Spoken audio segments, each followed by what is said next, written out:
Good morning, good morning, good morning, good morning, and welcome to today's tale. And today we're again stepping outside the box, and we're going back to Edgar Allan Poe. This tale, it's one of his tales, not his poems, so this one is called The Tale of Jerusalem, and it was first published in 1832. So, smash that subscribe button, sit back, relax, enjoy a horn of mead, and enjoy The Tale of Jerusalem by Edgar Allan Poe. "Let us hurry to the walls," said a pitman to Buzzy Ben Levi, and Simon the Pharisee, on the 10th day of the month of Tammuz, in the year of the word 3941. "Let us hasten to the ramparts adjoining the gate of Benjamin, which is in the city of David, and the overlooking the camp of the uncircumcised, for it is the last hour of the fourth watch. And being sunrise, and idolizers in fulfillment of the promise of Pompey, should be awaiting us with the lambs for the sacrifice." Simon, Aben Pitman, and Buzzy Ben Levi were the Gibbosbrim, or sub-collectors, of the offering in the holy city of Jerusalem. "Verily," replied the Pharisee, "let us hasten, for this generosity in this heathen and unwanted and fickle-mindedness has ever been attributed of the worshippers of Baal. That they are fickle-minded and treacherous is true that of the patriarchs," said Buzzy Ben Levi, "but it is only towards the people of Adamone. When was it ever known that the Abrahamites provided wanting to their own interests? Methinks it's not a great stretch of generosity to allow us lambs for the altar of the Lord, receiving in lieu thereof 30 silver shekels per head." "Thou fearest forever, Ben Levi," replied Aben Pitman, "that the Roman Pompey, who is now besieging the city of the Most High, has no surety that we apply not the lambs thus purchased for the altar to the sentence of the body rather than of the spirit. Now, by the 4 corners of my beard," shouted the Pharisee, who belonged to the sect called the Dashers, "that little knot of saints whose manner of dashing is lactating the feet against the pavement, was a long thorn of reproach to less zealous devotees, and, a stumbling block of less gifted parents. By 5 corners of that beard, which is a priest, am I forbidden to shave? Have we lived to see the day when the blaspheming and hideous upset of Rome shall accuse us of appropriating to the asperities of the flesh most holy and consecrated elements? Have we lived to see the day when—" "Let us not question the motives of the Philistine," interrupted Al Pitman, "for today we profit for the first time by his awareness or by his generosity, but rather let us hurry to the ramparts, and least offerings should be waiting for the altar whose fire rains of heavens cannot extinguish, and for whose pillars of smoke no tempest can turn aside. The part of the city to which worthy Gisborne now hastened, and which bore the name of its great King David, was esteemed the most strongly fortified direct district of Jerusalem. Being situated upon it by the step of the lofty hill of Zion, here a broad, deep, circumventary trench, hewn from the solid rock, was defended by a wall of great strength. Erected upon its inner edge, this was adorned with, at regular interspaces, by square towers of white marble, and the lowest 60 and the highest 120 cubits in height. But in the vicinity of the gate of Benjamin, that wall arose no means in the margin of the foros.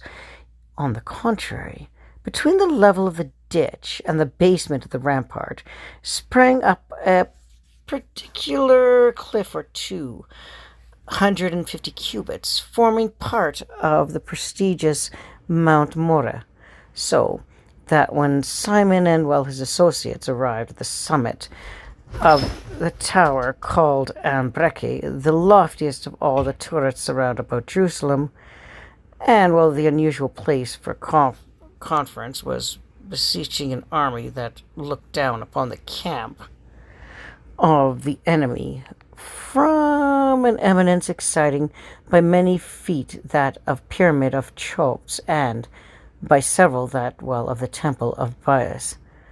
Verily, sighed Pharisee, as he peered dizzily over the parapet, the uncircumcised are as the sands of the seashore, and the locusts in the wilderness of the valley of the king hath become the valley of Ammonation. And yet, added Ben Levi, thou canst not point me out a Philistine. No, not one, from Alpha to 2, from the wilderness to the battlements, who smiteth any bigger than the leather jode. Lower away the basket and the shekels of silver. Here shouted the Roman soldiers of the house, rough voice which appeared to issue from the reins of Pluto. Lower away the basket with the accursed coin which it has broken the jaw of a noble Roman to pronounce.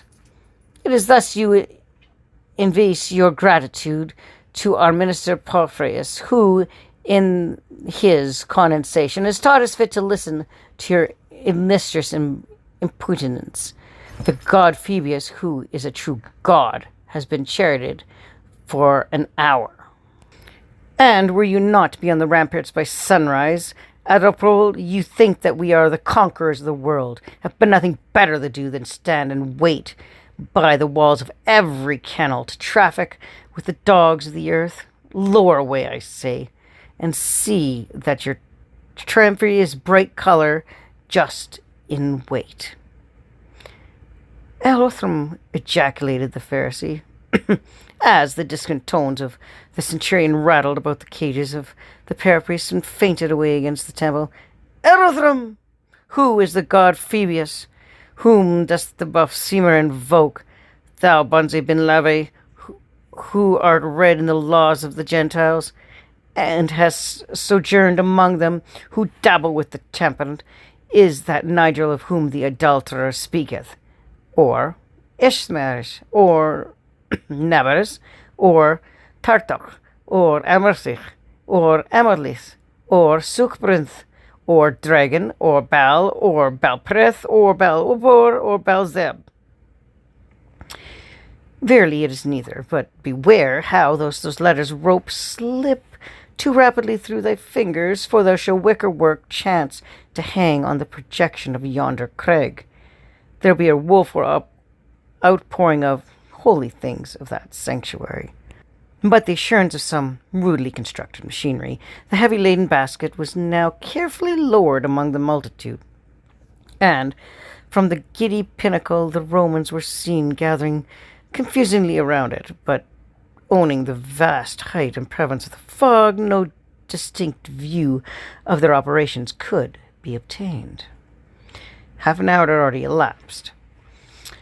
We shall be too late, sighed the Pharisee, as the expiration of the period. He's looking over to the abyss. We shall be too late. We shall be turned out of office by the Kithrum. No more, responded Al Pittman. No more shall we feast upon the fat on the land. No longer shall our beards be odorous with frankincense, our loins girdled with the fine linen of the temple. Rasha, swore Ben Levi. Rasha, do they mean to defraud us of the purchase money, or holy Moses? Are they weighing the shekels of the tabernacle? They've given the signal at last, cried the Pharisee.